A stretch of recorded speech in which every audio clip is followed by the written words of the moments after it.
What's up, my witches? Welcome back to my channel. I am the City Witch, and today we're going to be reviewing this new book in my collection that I finished yesterday. It's by Swami Manuel and it's called 108 Magic Formulas from the Ancient, Middle and Modern Ages for Your Everyday Life. So this is a self-published through Amazon, and how I came across this book was very random. I was trolling through TikTok one day, as you do, watching all of the different people that I follow and connecting with the magical, spiritual, witchy community. And Swami Manuel dropped on my For You page, and his content was extremely interesting. He would produce these short videos where he would teach you about a magical formula or an ancient power word and would tell you how to use it and teach you its pronunciation. And after a few weeks of following him and watching his content, he one day mentioned he actually has a book that contains all of these magical formulas he's teaching on his TikTok. And I was like, no way, I love his work. So I obviously had to go out and buy the book, and I like to support other content creators where I can. So purchasing the book was my way of supporting Swami Manuel and saying that I love his work and content and that I wanted to own his book and have it in my collection. So this is what the book looks like, and I will read you what it says on the back as an introduction. Magic has always been the undervalued sister of mainstream spirituality. It is hard to find a religious or spiritual movement that accepts that magic is a fundamental pillar of its philosophy. For thousands of years, magic and magic formulas have been considered dangerous by many religious elites. Many have tried to eliminate or adapt it, but these attempts have failed. Magic is, after all, a practice that predates any established religion. Unfortunately, thousands, if not millions, of books of magic formulas have been destroyed, but popular forces and beliefs have prevented them from disappearing completely. This book is a compilation of 108 magic formulas together with an explanation of their origins and suggestions on how they can be used in modern times to achieve very imaginable noble goals. These are 108 magic formulas for everyday use, many of them extremely surprising and little known, which I hope will help you to achieve whatever you have in mind. You are holding in your hands the magic book I have always wanted, my first great compilation of ancient magic formulas adapted to the present day, my first magic book. You are holding in your hands a great tool for doing magic. All that remains is for me to thank the magicians who, often persecuted and hidden in their laboratories, have worked so hard to create such wonderful and unique magic formulas. Thank you for your legacy. Oh, that's beautiful. So there's a couple of neutral points I want to say about this book before I deep dive into the content and show you the book and then talk about the pros and cons. So one of the neutral points I want to talk about this book is the book is a compilation of formulas from all over the world with a nice mix that can easily be adapted or added to your spell work. The formulas, with them coming from all over the world, you're going to find formulas in here from Anglo-Saxon mythology. You're going to find formulas from Babylon, from Norse, from the British Isles, from Irish magic, from Egyptian, from Roman, from Greek. There is a lot of different formulas from all over the world. The formulas themselves are very simple, but very adaptable. They can be used on their own as individual spells in their own right, or they can be added into your own spells to further increase the power and magic and intention behind what you're doing. Swami Manuel takes old ancient knowledge and shows you how to use them for modern day application. He is an extremely intelligent, informative man who gives you very creative ways to use these old ancient techniques. And I found his writing style to be very informative. He's very clever. And I liked how he talked about the formulas and gave you how they were traditionally typically used, and then how he would adapt that. So in one formula, for example, you were told that you needed 2 types of waters from 2 different rivers. So you go to one river and you would collect the water, and then you go to the second river that was completely different and separate from the first, and you collect water from that. And that would be used to bathe in. Now, his modern interpretation was to get bottled spring water, which is obviously going to be clean, and make sure the spring water is from 2 different locations in the world. And springs are the very beginning, the origin of most streams and rivers. So it made sense. And I thought that was a really good modern take on how to perform that spell without pouring dirty river water over you. So let's face it, in the old days, rivers were very, very clean, or a lot cleaner than they are now. And because of pollution and fly tipping and dumping of rubbish and, chemicals that are in our environment now, the waters are not always safe to touch, let alone bathe in or to pour over your body, because you don't know what's contained in the water. And you could, in theory, boil it first, but the formula didn't call for that. So I like how he said, just get bottled spring water, make sure it's from 2 different locations in the world, or from your country, but from 2 different springs, and then use that instead. So it was very clever, very informative. And throughout the book, he gives you lots of examples like that, telling you how he personally has adapted that spell or formula, or how he's used that power word. And he gives you lots of ideas to get you started. Now let's talk about the contents of the book. So I'm not going to read you all 108 formulas, guys, because there is 108 of them. I'm just going to point out a few of them to give you examples. But first of all, you get a very nice introduction that tells you how to use this book and what to expect from this book. Then you get a little piece about what magic is and about magic words, about performing magic and about spirituality. And then he dives straight into the formulas. So there is no messing about with this book. He's not giving you long-winded explanations or, filling the book with fluff. He just gets down to business, which is something that I did appreciate. So like I said, there's 108 formulas, and I'll just cherry pick a couple of them to give you ideas. So 2 magic words to make you tireless. A talisman to preserve beauty. A talisman to keep demons away. Knots to eliminate pain. Incantation to get rid of the demon, shibari, or an evil person. And don't come for me if I'm saying these words wrong, guys. They are very old and there isn't always a pronunciation for them online. So I'm doing my best, okay? We have well-known formulas such as abracadabra and the Satyr square. They are discussed in this book. The 7-knot red bracelet. Powerful medieval magical actions, the planetary squares for Saturn, Jupiter, Mars, the Sun, Venus, Mercury and the Moon. We have the great magic word, agla. The 3 onions divination, divination by stones. We have the 72 names of God.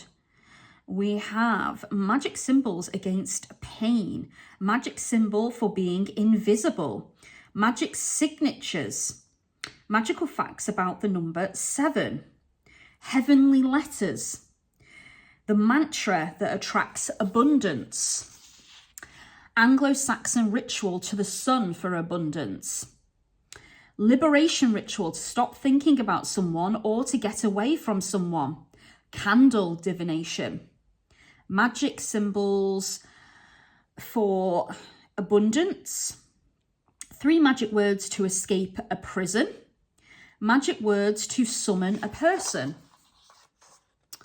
The 7 alchemical symbols. incantation for good birth, magic formula for falling in love, immediate protection from negativity, magic word to awaken love, the Ankh, the key to life, the mantra for protection and the new stage, incantation to Isis to get rid of illness, the magic word to grant your wishes, spell to make people dance and attract joy, magic formula to stop losing something vital, protective ruin to instill fear in your enemy, Hebrew amulet for business prosperity. So as you can see, there's quite a wide variety of magical formulas in this book, and I am going to do a very quick flip through to give you an idea of some of them. So some of these formulas come with pronunciations and some don't. Some are sigillized, like that one and that one. And then some of them you have incantations, things you need to say. Some of them have gestures. So here we have a Babylonian incantation to get rid of a demon, and I'm pretty sure that is Hebrew, but I could be wrong. Abracadabra. So here we have it in Latin, and then we have it in Hebrew. So you can use it in two ways. Here we have the Satyr square.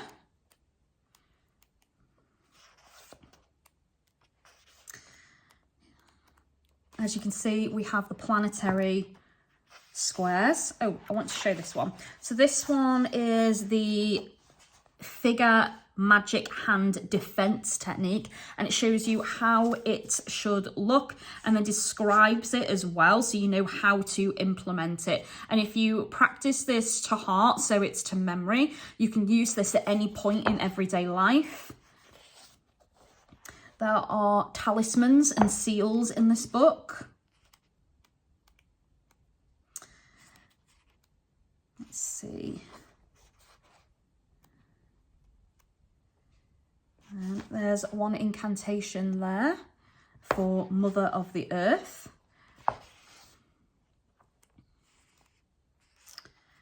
And then here we have the 72 names of God.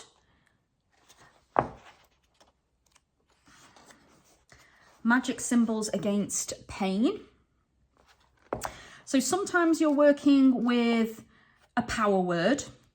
Sometimes you are working with a sigil or a seal. Sometimes you are working with a number or a colour.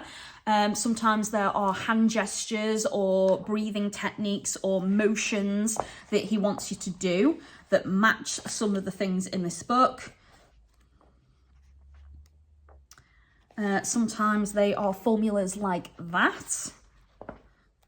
So rather than it being a power word, it's like a combination of letters or numbers. Here we have a power word there, magic word to grant your wishes.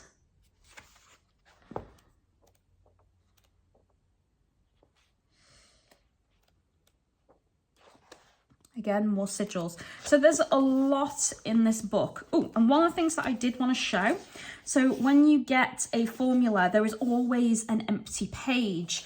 So you are able to add your own notes to this book, which is one of the things that I loved, which is definitely a positive. So my first positive, I liked how there was space left in between each formula, so you can write your own ideas about how you would or have used the formulas. So you can kind of keep on top of how you've adapted these formulas, and you can write ideas down for the next person, say, who would read this book, or you would pass it on to for them to lend, borrow, read, etc. So I do appreciate that. And there's a couple of things I have added in this book, a couple of thoughts that I had. And if you buy one of the magical pens that's out there in the world these days that you can write in the book, but then you can rub it out, you won't damage the book either. So there's an extra tip for you. Another positive I liked about this book, there is a great mix of formulas that includes sigils, magical writing, power words, symbols and seals, hand gestures and magical squares. There is a lot that you can adapt and use in this book. And one of the things I appreciated is it's not just magic words, and they're not magic words that all connect back to Christianity or Catholicism, which I've read formula books like this before, and a lot of them seem to be very rooted in religion. So it was nice to see a wide blend and mix, and it was really interesting to get the author's insight on how they've personally used some of these, or how they would use them and adapt them for modern application. So I appreciated that. This is a great book for experimentation that allows you to use ancient formulas in your practice, blending the old with the new. I like how it's giving these old techniques a new lease of life and bringing them back into magical practices. And because I don't see these things used very often, imagine the power behind them because they're not overused or abused. And imagine the different ways that you could get creative with them. So that's definitely one of the major positives of this book. I like how these formulas are spells all on their own, or can be added to spells to increase your own spell's power. Swami often recommends blending or using these formulas together and telling you what he recommends and why. But that's kind of just a foundational starting point. There's plenty of ways that you can see how you would use these techniques. One of the things that I liked that he did was when he gives you his interpretation.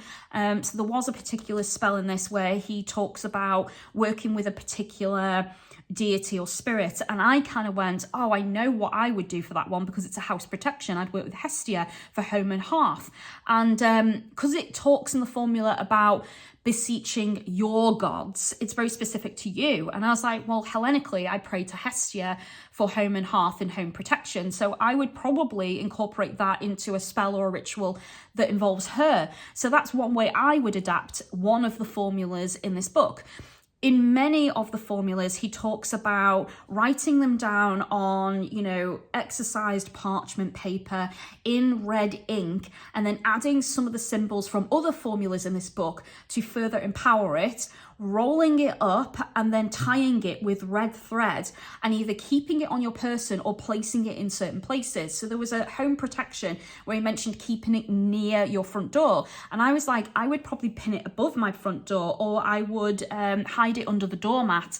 So easily you can adapt these. Your brain starts to figure out how you would personally use this that matches your magic and your way of doing things in your practice. So I did enjoy this book. Now for the negatives, and there aren't that many negatives. There's just a couple of points that I want to mention. One of the things that I did note in this book when I was reading it was the term black magic was used, which for quite a modern book surprised me, since we know in the magical community not to use that term anymore. We typically use the term baneful magic instead. However, because these are old ancient formulas and techniques, I'm wondering if he's just copied it down as it was originally written. And obviously back then they did use the term black magic, and then for modern interpretation he's kind of gone, oh, this is how I would use this protection against black magic, not really thinking that maybe the term black magic should have been explained, that we don't use that anymore, but because it was used in ancient times, I'm going to continue to use it in this book so I don't confuse you. It would have been nice for a little bit of an explanation. However, an explanation was not given, and I can only assume that the term black magic in this book was kept because we're talking about ancient knowledge where that terminology was used quite a bit. So I took it with a pinch of salt. It didn't particularly annoy me, and it only came up twice in the book, to my recollection. However, it was there, so I just wanted to point that out. While many of these formulas come from practices I know to be open, so not closed practices, some come from practices that I personally am not sure about, so I have no idea if they are considered to be closed.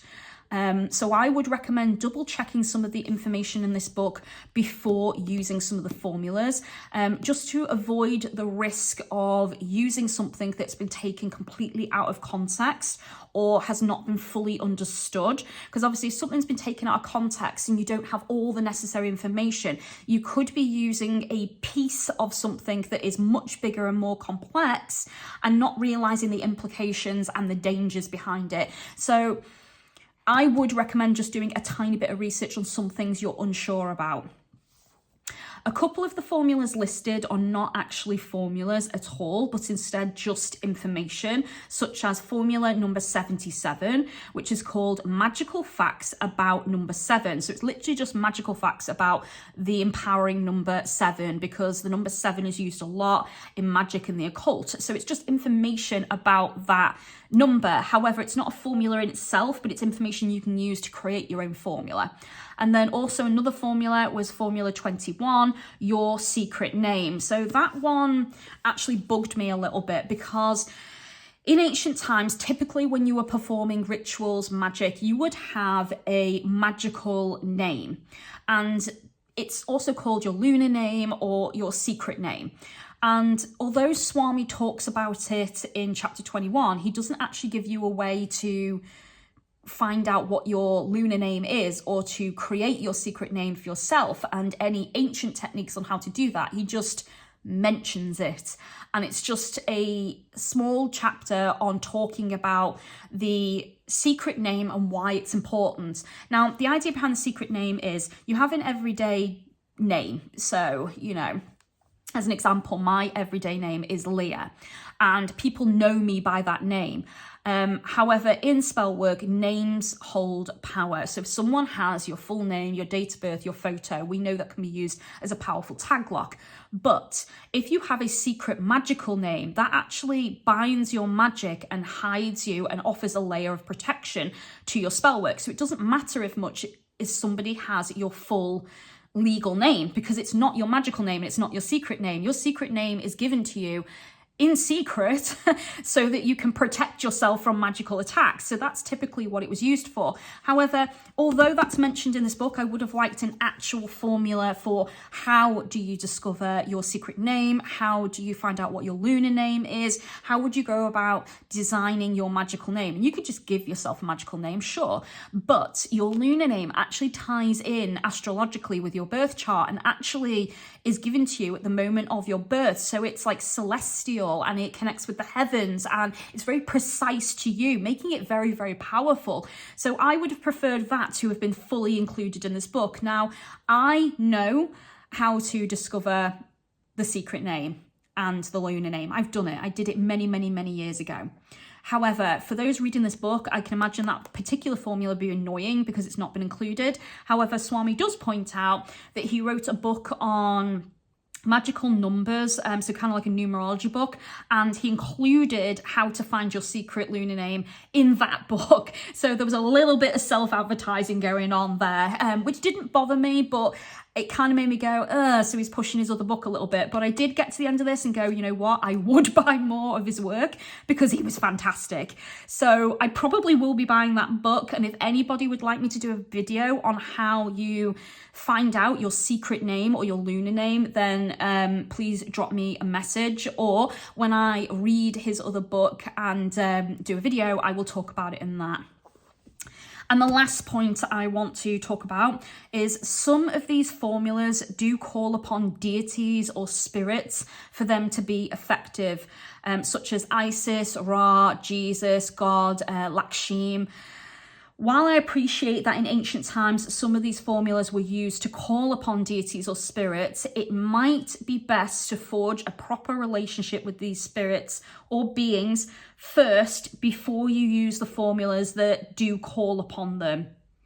You may get better results if you do, and if you haven't got time to get to know those deities and you want to use the formula quickly, my suggestion is use the formula, cast your spell, and as quickly after as you're able, leave an offering to that deity. Do a tiny bit of research and find out what they like, and just make them a little bit of an offering, just to acknowledge them and thank them, and to be respectful and gracious for the help they're giving you in empowering your spell if you're going to use the formulas that incorporate deities or spirits. So that is it, guys. That kind of is everything I wanted to say. All the neutrals, the positives and the negatives. And for me, I will be keeping this book in my collection. I thought it was fantastic. And I score this book a solid 8.5 out of 10. I probably will buy more of Swami's work. I will definitely continue to follow him on TikTok, and I do think that he is an extremely clever, creative man and has a lot to offer to the world, and I look forward to seeing more of his work. So thank you so much to Swami Manuel for creating this book. I can't wait to tinker and experiment and play with the formulas. I've already cast a few of them in this book.